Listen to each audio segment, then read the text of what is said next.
morning to all. Next, we will solve example 7th in chapter 10. Yesterday, we discussed the example 5th and example 7th are important example. In example 7th, prove that residue at z equal to infinite are limit z tends to infinite minus z fz provided that fz is analytic at z equal to infinite. कि fz यदि analytic है z equal to infinite पर then z equal to infinite पर residue की value क्या होगी, limit z tends to infinite minus z fz. ठीक है, ये पॉइंट बताया था. यहाँ पर ये प्रूव करना है कि किस तरह से z इक्वल टू इन्फाइनाइट पर रेजिड्यू की वैल्यू ये होगी. ठीक है, तो ये दोनों examples as a derivation type हैं.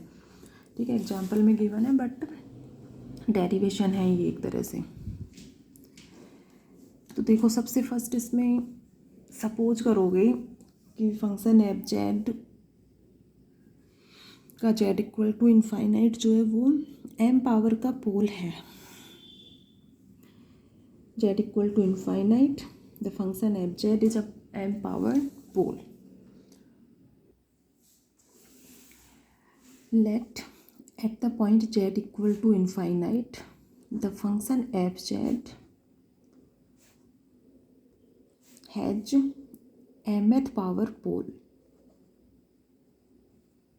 mth power pole कि फंक्शन fz जो है वो mth पावर पोल है फंक्शन एफ जेड के लिए. ये पॉइंट. अब फंक्शन एफ जेड एनालिटिक है Z equal to, since F Z is analytic at Z equal to infinite, it implies F one upon W is also analytic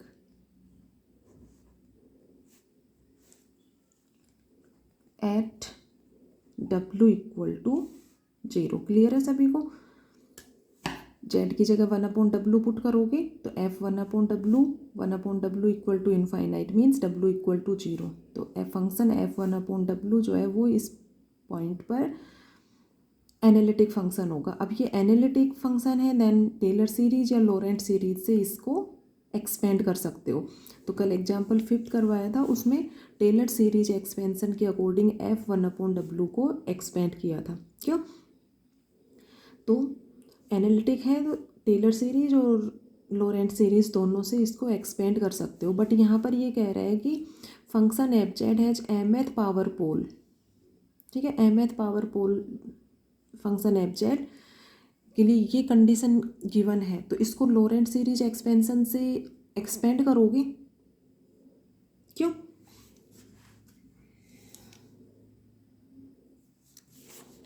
अब इसमें देखो, यहाँ पर function F Z has mth power pole at Z equal to infinite. Z की जगह इसमें 1/W put करोगे तो यहाँ से क्या कह सकते हो कि function F 1/W has mth power pole at W equal to 0. F 1/W has mth power pole at W equal to 0. So at W equal to 0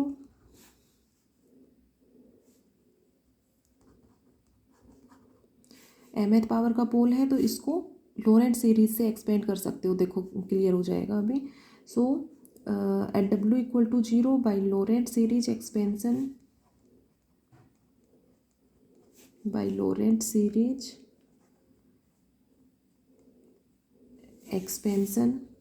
of 1/W we have, ये सिंपल ले सकते हो, function has mth power pole at W equal to 0. So we expand F 1/W by Lorentz series expansion at the point W equal to 0.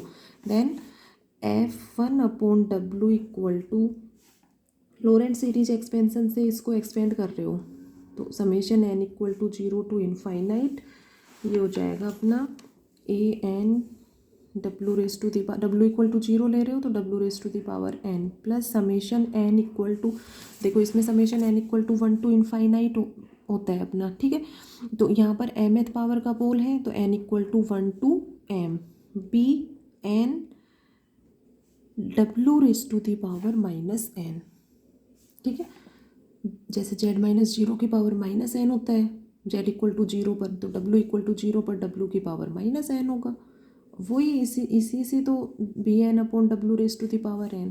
तो पोल के लिए क्या होता है, पोल कैसे फाइंड आउट करते हो, डिनोमिनेटर को 0 पुट करके। तो डिनोमिनेटर को w की power n equal to 0 put करोगे तो w equal to 0 n times आएगा, w equal to 0 n times आएगा। तो w इक्वल टू 0 इसके लिए n पावर का पोल हो गया, ठीक है।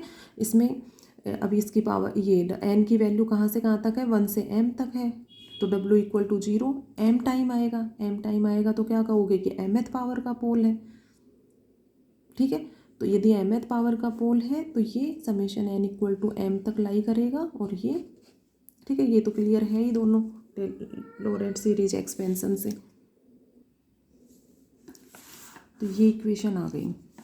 रिप्लेस जेड की फॉर्म में चेंज करो अब इस इक्वेशन को, replace W by Z equal to 1 upon W put कर रहे हो तो डब्ल्यू इक्वल टू क्या होगा 1 upon Z, W by 1 upon Z. तो ये हो जाएगा F of Z equal to summation N equal to 0 to infinite A N upon Z raise to the power n plus summation n equal to 1 to m with as it is B N as it is, और w की power minus n है, ठीक है। तो ये हो जाएगा Z raise to the power n।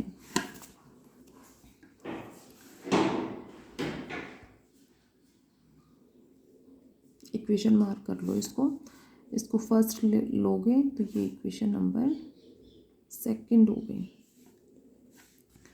अब देखो ये फंक्शन कह रहा है कि function F Z Z equal to infinite पर एनालिटिक फंक्शन है।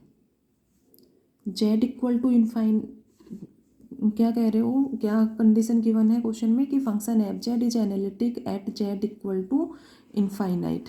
इस पॉइंट पर एनालिटिक फंक्शन है मीन्स यदि जेड इक्वल टू इनफाइनाइट इसमें पुट करते हो तो ये फाइनाइट वैल्यू आनी चाहिए, ठीक है, नॉट डिफाइन नहीं होना चाहिए, यही मीन्स होता है इसका। अब जेड इक्वल टू इनफाइनाइट यदि इसमें पुट करते हो तो यहाँ से तो इनफाइनाइट पुट करोगे तो ठीक है ये 0 हो जाएगा, लेकिन यहाँ पुट करोगे तो ये इनफाइनाइट होगा।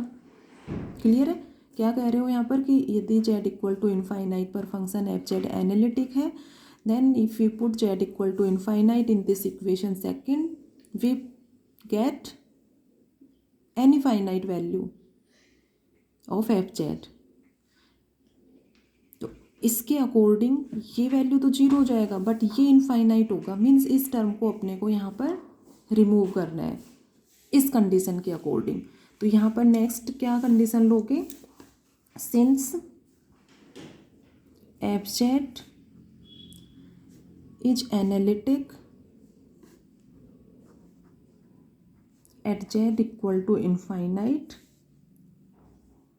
सो बी एन इक्वल टू 0, ठीक है। यदि यहाँ पर पर्टिकुलर केस लें बी एन इक्वल टू 0 तो ये टर्म तो 0 हो ही जाएगा, ठीक है। फिर ये फंक्शन बचेगा अपना यहाँ पर, ठीक है। ये फंक्शन के अकॉर्डिंग क्या कहोगे, अब इस केस में यदि बी एन इक्वल टू 0 है तो इस केस में ये फंक्शन जो है वो जेड इक्वल टू इनफाइनाइट पर एनालिटिक फंक्शन होगा। तो F Z equal to summation N equal to 0 to infinite A N into 1 upon Z raise to the power N, ठीक है। तो इसमें मेन पॉइंट जो है वो क्या है कि फंक्शन एफ जेड का टेलर सीरीज और लोरेंट सीरीज दोनों से इसको एक्सपेंड कर सकते हो। टेलर सीरीज ले रहे हो तब तो ठीक है, जैसे एग्जांपल 5 में टेलर सीरीज एक्सपेंशन के अकॉर्डिंग फंक्शन एफ जेड ये फॉर्म में आ गया था। यदि लोरेंट सीरीज एक्सपेंशन ले रहे हो तो फिर उसमें ये कंडीशन लोगे, इस कंडीशन के अकॉर्डिंग इसको 0 करोगे और फिर फंक्शन एफ जेड इस पर एनालिटिक होगा। तो मेन पॉइंट क्या हुआ कि function F Z is analytic at Z equal to infinite then we expand function F Z by Taylor series और लोरेंट सीरीज। तो दोनों में से किसी से भी इसको एक्सपेंड कर सकते हो, बट लोरेंट सीरीज से एक्सपेंड कर रहे हो तो ये स्टेप्स जो हैं वो इस फॉर्म इन स्टेप्स को लेते हुए इसको सॉल्व करोगे। तो if B N equal to 0 then from equation second the function F Z equal to summation N equal to 0 to infinite A N upon Z raise to the power N. ठीक है, यदि N की value इसमें put करोगे तो ये इस form में आ जाएगा A0 plus A1 Z plus A2 upon Z square plus and so on. ठीक है, एग्जाम्पल 5 में भी फंक्शन इसी फॉर्म में था, उसमें टेलर सीरीज से एक्सपेंड किया था। ठीक है, तो टेलर सीरीज या लॉरेंट सीरीज दोनों में से किसी से भी एक्सपेंड कर सकते हो। वही फंक्शन अपना इसी यही same as it is function उसमें आया था और सेम इसी इसमें भी यही फंक्शन आया है। उसमें टेलर सीरीज से एक्सपेंड किया था, इसमें लॉरेंट सीरीज से एक्सपेंड किया। ठीक है, जो कंडीशन है वो सेटिस्फाई होनी चाहिए, मेन पॉइंट ये है। एक्सपेंड किसी से भी कर सकते हो इसमें। अब देखो, ठीक है, फंक्शन एफ जेड तो ये आ गया अपना, इक्वेशन ले लो नेक्स्ट थर्ड। अब इसमें ये प्रूव करना है कि residue at Z equal to infinite equal to ये। ठीक है, अब इसको प्रूव करने के लिए यहाँ से नेक्स्ट जो मेथड होगा वो चेंज होगा। उसमें तो रेजिड्यू फाइंड आउट करना था कि यदि जेड इक्वल टू इनफाइनाइट पर एनालिटिक फंक्शन है देन रेजिड्यू एग्जिस्ट करेगा।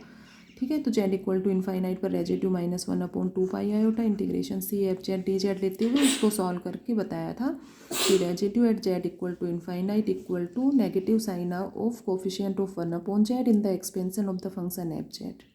ठीक है, अब इसमें उसमें एग्जाम्पल 5 में इसके नेक्स्ट जो मेथड था उससे सॉल्व करोगे और इसमें अब नेक्स्ट क्लियर करते हैं कैसे सॉल्व करोगे इसको।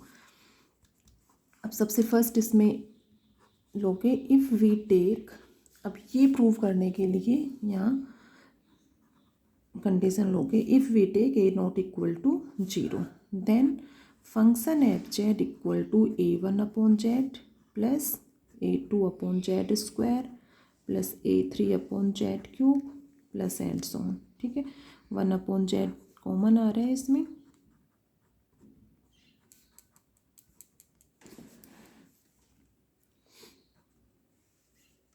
ये हो गया।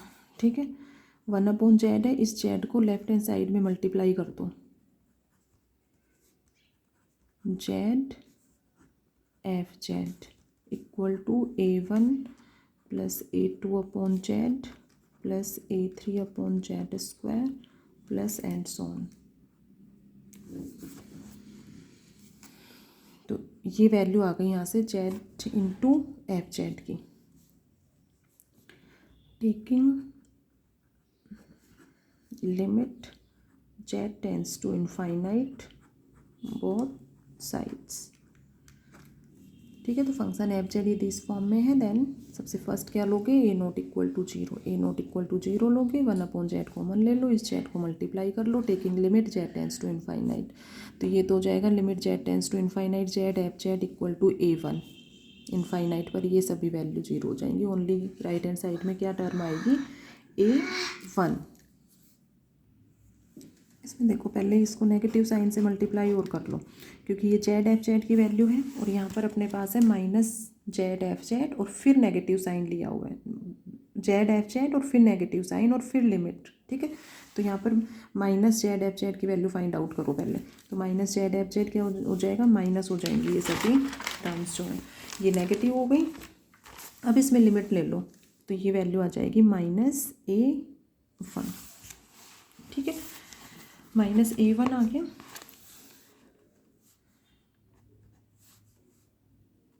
तो ये अपनी टर्म आ गई residue at Z equal to infinite.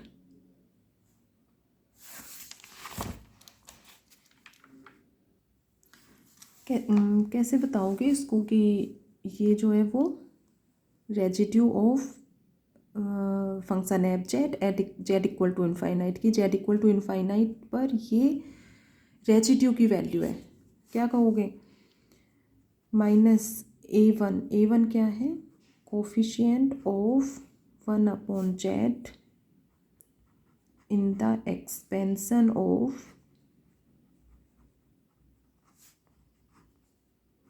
F Z.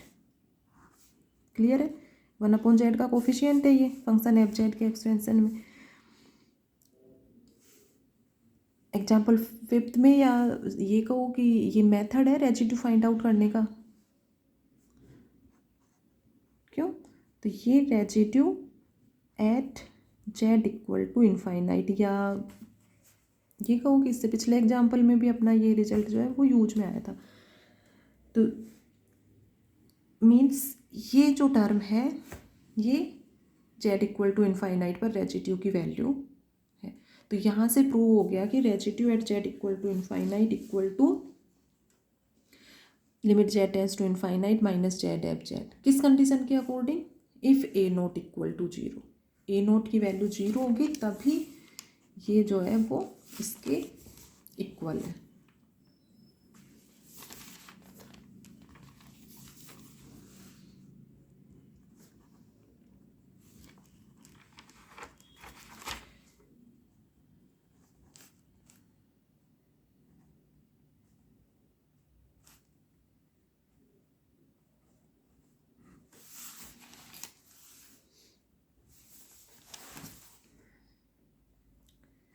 If A not equal to zero, तो ये प्रूव हो गया, यही प्रूव करना था क्वेश्चन में। तो इसमें ध्यान रखना है कि इसको प्रूव करने के लिए ए नॉट इक्वल टू जीरो लोगे, उसके नेक्स्ट कॉमन लो 1/z, इस जेड को मल्टीप्लाई करो, माइनस से मल्टीप्लाई कर लो दोनों side, and then taking limit Z tends to infinite. ठीक है, फिर इसको, ये कोफिशिएंट ऑफ 1/z है। ठीक है, तो कोफिशिएंट, इससे रेजिड्यू की वैल्यू फाइंड आउट करते हो, रेजिड्यू फाइंड आउट करने का मेथड है ये। ठीक है, जेड इक्वल टू इनफाइनाइट पर residue coefficient of 1/z in the expansion of F Z, ये देख कर फिर फाइंड आउट करते हो। तो इसमें अब एग्जाम्पल 1 to 10 सभी एग्जाम्पल्स अपने कंप्लीट हो गए हैं। नेक्स्ट इसमें कॉची रेजिड्यू थ्योरम आएगा। तो एग्जाम्पल 1 to 10 सभी स्टूडेंट्स अपने नोट्स में तो सभी का साथ साथ चल ही रहा होगा लेक्चर के अकॉर्डिंग, और इन सभी को क्या मेथड्स हैं रेजिड्यू फाइंड आउट करने के, उन सभी को रिवाइज करोगे और रफली इन सबको सॉल्व करके देखोगे। तो आज का ये आप लोगों का होमवर्क है। ठीक है, कि सभी एग्जाम्पल्स को 1 से लेकर और 10 तक सॉल्व करके देखोगे। और नेक्स्ट सिंगुलरिटी 9th चैप्टर था, उसमें सिंगुलरिटी के क्या क्या मेथड थे उनको रिवाइज करोगे सभी। ठीक है, नेक्स्ट कोची रेजिड्यू थ्योरम, इसको प्रूव करेंगे। अब इसमें नेक्स्ट 2-3 इम्पोर्टेंट थ्योरम्स आएंगी, उनको प्रूव करेंगे। तो ये इम्पोर्टेंट एग्जाम्पल्स हैं सभी। ओके।